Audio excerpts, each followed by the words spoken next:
Hello दोस्तों, मैं संदीप आप सबका अपने यूट्यूब चैनल ज्ञान एजुकेशन आरबीएल में स्वागत करता हूं। दोस्तों, हमने पहले वर्णमाला पूरा समाप्त कर दिया है 6 वीडियो में। फिर 7वां वीडियो हमने एक पहला वीडियो बनाया था शब्द भेद का, जिसमें हमने देखा था शब्द के कितने प्रकार हो सकते हैं, कैसे हम शब्द को पहचानेंगे, क्या क्या हो सकता है शब्द के अंतर, ठीक है, अंतर्गत क्या क्या आएगा, वो सब चीज़ें हमने पहले वीडियो में देख ली। अगर आपने नहीं देखा तो हमारे प्लेलिस्ट पे जाइएगा, इसी चैनल के आपको मिल जाएगा संपूर्ण हिंदी ऑल एग्जाम 2021 के नाम से। तो उस पर जाकर के आप पूरी एक तरफ से वीडियो हमें लगी हुई है, शुरू से आखिरी तक आप देख सकते हैं, ठीक है। तो चलिए आज शुरू करेंगे हम दूसरा वीडियो, ठीक। उससे पहले बता दें दोस्तों कि अगर आप हमारे चैनल पर नए हैं तो चैनल सब्सक्राइब कर लें, और हमारा एक चैनल और है ज्ञान आरबीएल के नाम से, शायद आप लोग उसे जानते भी हों, अगर नहीं जानते तो जान लीजिएगा। उस पर हम हिंदी साहित्य का इतिहास चला रहे हैं, तो अगर आपको हिंदी साहित्य का इतिहास पढ़ना है तो आप उस चैनल से भी पढ़ सकते हैं। तो चलिए शुरू करते हैं आज हम शब्द का दूसरा भेद, दूसरा पार्ट, ठीक है।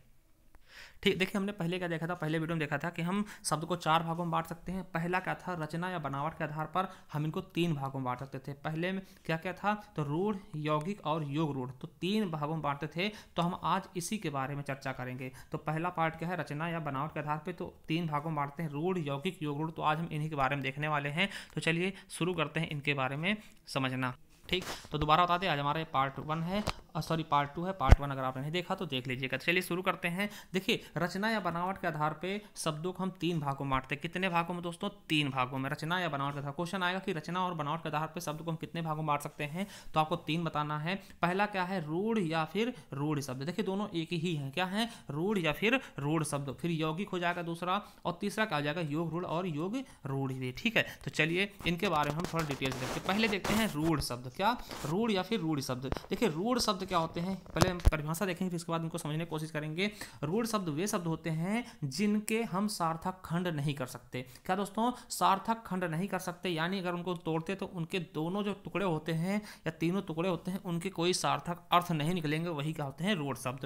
देखिए रूढ़ शब्द को हम मौलिक शब्द या फिर अयौगिक शब्द भी कहते हैं। देखिए रूढ़ शब्द में किसी भी शब्द का योग नहीं होता, मतलब जब तोड़ेंगे तो टूटेगा नहीं, तो इसका मतलब क्या, इसमें किसी का योग है ही नहीं है, ठीक है। या फिर हम सिंपल भाषा में कह सकते हैं कि इनमें संधि, समास, उपसर्ग या प्रत्यय आदि किसी का प्रयोग नहीं होता है। वे शब्द जिनमें संधि, समास, उपसर्ग, प्रत्यय आदि का प्रयोग ही ना हो, वही क्या है, रूढ़ शब्द। हमने बताया था कि नए शब्द बनने के 4 तरीके होते हैं, नए शब्द बनाने के 4 तरीके होते हैं, वो हमने शुरुआत में बताया था।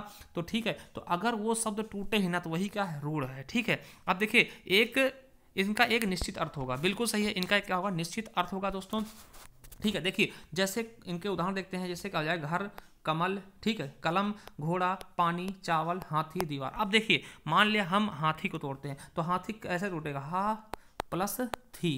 देखिए थी का तो अर्थ निकला, हा का कोई अर्थ नहीं है ना, हा का अर्थ होता, ठीक। तो दोनों शब्द अलग अलग हो गए। जैसे चावल में चा प्लस वल है ना, चा प्लस वल तोड़ देंगे, या फिर चाव प्लस ला में तोड़ेंगे, तो दोस्तों इनमें दोनों का अर्थ नहीं निकलेगा। देखिए दोनों का अर्थ कैसे निकलता है वो हम बता दें। जैसे मान लिया हमने लिख लिया पंचवर्षीय, तो पंच प्लस वर्षीय। अब देखिए पंच का भी अर्थ निकल रहा है, पंच मतलब क्या, 5, और वर्षीय मतलब वर्षों के लिए। तो देखिए यहाँ पे दोनों शब्दों का अर्थ निकल रहा है, मतलब क्या, ये योग रूढ़ नहीं है। योग रूढ़ में क्या होता है, ये यौगिक हो जाएगा। योग रूढ़ में क्या होता है, दोनों का अर्थ नहीं निकलेगा, ठीक। तो वही क्या है, योग रूढ़, जिस चीज को हम तोड़ ना सके। अब देखिए दीवार, दी और प्लस वार, तो इसमें दोनों के अर्थ शाब्दिक अर्थ नहीं निकलेंगे, ठीक। इसलिए क्या है, मतलब वे शब्द जो किसी चीज से मिलकर ना बने हो, वही क्या है, रूढ़ शब्द। अब जैसे कमल है, तो कमल को हम कम प्लस ला में तोड़ते हैं, तो कम मतलब, तो चलिए ठीक है, थोड़ा हो जाता है, मगर ला मिस कुछ नहीं होता, ठीक है। का मिस का प्लस मल में तोड़ सकते हैं, तो का मतलब कुछ नहीं होता है, ठीक। मल मिस क्या, गंदगी होती है। मगर यहाँ पर हम जो तोड़े तो दोनों के अर्थ निकलने चाहिए, तो वही क्या होते हैं, हमारे रूढ़ शब्द, ठीक है। दोनों का अर्थ न निकले, वही क्या होते हैं, रूढ़ शब्द। तो मतलब हम कह सकते हैं कि जिन्हें हम तोड़ नहीं सकते हैं, वही क्या होंगे, रूढ़ शब्द होंगे, जिनका कोई निश्चित अर्थ होगा। इनका एक निश्चित अर्थ होता है दोस्तों, ठीक है। और ये उपसर्ग, प्रत्यय, संधि, समास किसी से मिलकर बनने नहीं होते। अगर आपको कोई सेंटेंस जैसे राजकमल, राज कमल, ठीक, तो आपको लगेगा ये क्या है, ये आपका क्या है, समास है, ठीक। तो यहाँ पे हमें पता चलेगा ये तो हो ही नहीं सकता, ठीक है। अगर दिया भुलक्कड़, तो भूल प्लस अक्कड़, हमें पता चलेगा इसमें उपसर्ग लगा है या प्रत्यय लगा है, तो ये समास, ये आपका रूढ़ शब्द होगा ही नहीं। जिसमें संधि होगा, समास होगा, उपसर्ग होगा, प्रत्यय, वो हमारा रूढ़ शब्द होगा ही नहीं। और आपको दूसरा चैनल हमने बताया था, यही है ज्ञान आरबीएल दोस्तों, इस पर जाकर के आप हिंदी साहित्य पढ़ सकते हैं, ठीक है। चलिए अब दूसरा भेद क्या है, यौगिक शब्द। यौगिक क्या होता है, मिल के बनना, किसी चीज को मिला जुला के बनाना, वही क्या होता है, यौगिक। आपने पढ़ा भी होगा, जैसे H2O आपने देखा साइंस में, तो ये हाइड्रोजन और ऑक्सीजन से मिलकर बनता है, इनको यौगिक बोलते हैं। इसी तरीके से मतलब बहुत सी चीजें क्या होती है, यौगिक होती है, ठीक है। देखिए यौगिक का शाब्दिक अर्थ क्या होता है, मेल से बना हुआ। जो दो चीजों या दो से अधिक चीजों के मेल से बनता है उसे हम क्या बोलते हैं, यौगिक शब्द। ठीक है, अब देखिए यौगिक शब्द वे शब्द होते हैं जो दो या दो से अधिक शब्दों के मेल से बनते हैं।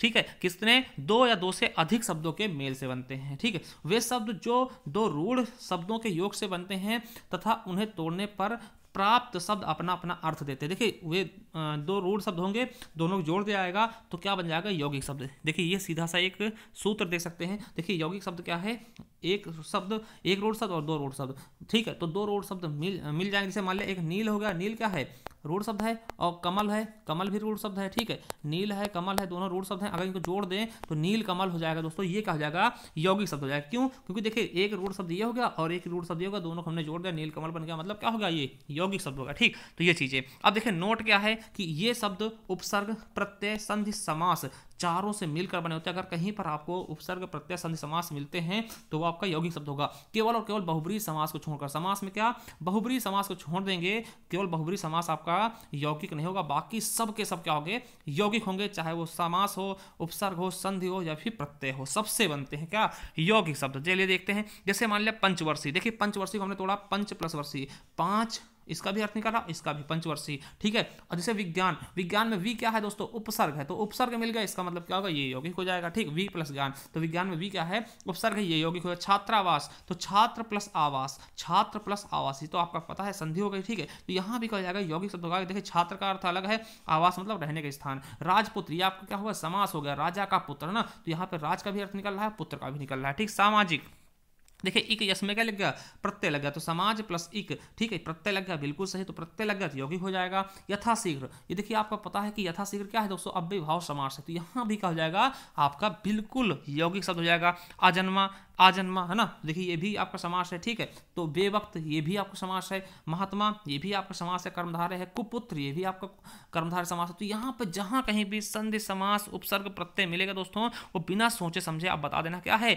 यौगिक है। केवल और केवल बहुब्रीहि समास को छोड़कर, क्या, बहुब्रीहि समास को छोड़कर, बहुब्रीहि का होता है योग रूढ़ हो जाता है, तो चलिए उसके बारे में भी हम देख लेते हैं। क्या, बहुब्रीहि समास का हो जाएगा आपका योग रूढ़ शब्द हो जाता है, ये भी आपको याद रखना है। देखिए योग रूढ़ शब्द क्या होते हैं, ये आपको समझना है। देखिए ये शब्द जो यौगिक तो होते हैं, देखिए योग रूढ़ भी क्या होता है, यौगिक शब्द होते हैं, परंतु वो अपना सामान्य अर्थ छोड़कर कोई तीसरा अर्थ ग्रहण कर ले। जैसे आपने देखा होगा बहुब्रीहि समास में क्या होता है, लंबोदर, लंबा है उधर जिसका अर्थात गणेश। अगर ऐसी सिचुएशन आती है दोस्तों जहां पर तीसरा शब्द आ जाए अर्थात लग के, तो वो ही योग रूढ़ होता है। मतलब हम कह सकते हैं कि सारे बहुब्रीहि समास क्या होंगे, योग रूढ़ हो जाते हैं। ठीक, तो अब देखिए तीसरा अर्थ ग्रहण करें, यानी सभी बहुब्रीहि समास और कुछ पर्यायवाची तथा योग रूढ़ क्या होते हैं दोस्तों, आपके बहुब्रीहि समास होते हैं। ठीक, तो सभी बहुब्रीहि समास, ठीक है, सॉरी योग रूढ़ हो जाएंगे, बहुब्रीहि समास हो जाएंगे। कुछ पर्यायवाची, जैसे कह देगा गंगाधर है ना, तो गंगा को धारण करने वाले अर्थात शिव जी। ठीक, तो इस तरीके से बहुत सी चीजें क्या हो जाएंगी आपकी योग रूढ़ शब्द में आ जाएंगे। ठीक, चलिए देखते हैं, जैसे जलज हो गया, जल प्लस जा,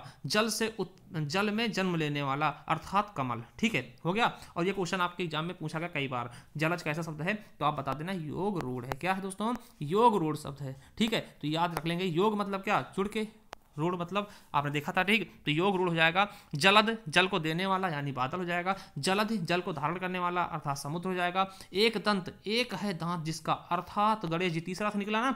पीताम्बर, पीला है अंबर जिसका अर्थात श्री कृष्ण, ये भी देखिए तीसरा अर्थ निकला। गिरधारी, गिरि मतलब क्या, पर्वत को, धारी मतलब धारण करने वाले, कौन, श्री कृष्ण जी ने गोवर्धन पर्वत को धारण कर लिया था दोस्तों, आपको पता होगा। अर्कजा, अर्क में इसका होता है सूर्य जामिस उत्पन्न, तो सूर्य की पुत्री कौन, यमुना, ये भी क्या है आपका योग रूढ़ शब्द। शशिधर, शशि को धारण करने वाला, चांद को धारण करने वाला, चंद्रमा को धारण करने वाले कौन, शिव जी। गंगाधर, गंगा को धारण करने वाला। चंद्रचूर्ण, चंद्र है जिनके चूर्ण पर। चंद्रशेखर, चंद्रशिखर है ना, ये सब चीजें क्या हैं आपके योग रूढ़। जैसे वीणा पाणी, वीणा है जिनके पाणी मतलब हाथ में, तो कौन, सरस्वती जी, ये भी हो जाएगा। भूमिजा, भूमि से जामिस क्या होता है, जन्म लेने वाली, उत्पन्न होने वाली, तो कौन, सीता जी। तरण, तनुजा, तरण में इसका होता है सूर्य, और तनुजा में इसका होता है पुत्री, यानी कौन, यमुना जी दोस्तों। तो ये सब के सब क्या है, योग रूढ़ है। क्या है दोस्तों, योग रूढ़ हैं सब, ये चीजें याद रखेंगे। चलिए इनको हम थोड़ा शॉर्ट ट्रिक में देख लेते हैं। क्या, शॉर्ट ट्रिक में देखेंगे किस प्रकार से आप पहचान सकते हैं यौगिक, योग रूढ़। देखिए रूढ़ शब्द क्या होंगे, जो संधि, समास, उपसर्ग, प्रत्यय ना हो।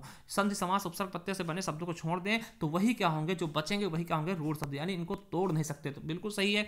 अब यौगिक क्या होंगे, संधि, समास, उपसर्ग, प्रत्यय से मिलकर बने होंगे और केवल समास में वो बहुब्रीहि ना हो। ठीक है, तो वो यौगिक हो जाएंगे। और योग रूढ़ तो आपको पता है कौन से होंगे, बहुब्रीहि समास ही क्या होते हैं, योग रूढ़ होते हैं। तो ये तीनों चीज़ें हमने एक शॉर्ट ट्रिक में पढ़ ली दोस्तों। आपको कैसा लगा हमें कमेंट बॉक्स में कमेंट करके बताइएगा। इसका नेक्स्ट पार्ट भी जल्दी आने वाला है। इसके लिए आपको क्या करना है कि चैनल को सब्सक्राइब कर लेना। देखिए बेल आइकन जरूर प्रेस करिए, क्यों, क्योंकि अगर बेल आइकन आप प्रेस करते हैं तब आपके लिए एक वीडियो की नोटिफिकेशन आपके पास पहुंचेगी। और हमारे टेलीग्राम चैनल से जुड़ जाएं, ज्ञान आरबीएल के नाम से है, क्योंकि उस पर हम अगर कभी मान लिया कि नोटिफिकेशन नहीं भेजता है तो उसके बाद भी आपके पास नोटिफिकेशन चला जाएगा और आपको पता चल जाएगा कि हाँ हमने वीडियो डाल दी है, और आप उसको देख लीजिए। और अगर भूल जाते हैं किसी कारण तो हमारे प्ले लिस्ट पे जाइए, अगर वहाँ पे मिल जाएगा आपको संपूर्ण हिंदी ऑल एग्जाम 2021, ठीक है। तो इस तरीके से प्ले लिस्ट मिलेगा, वहाँ जाकर के आप अच्छे से पढ़ सकते हैं दोस्तों संपूर्ण हिंदी, ठीक है। तो चलिए, थैंक यू, धन्यवाद, आज के लिए इतना ही, थैंक यू।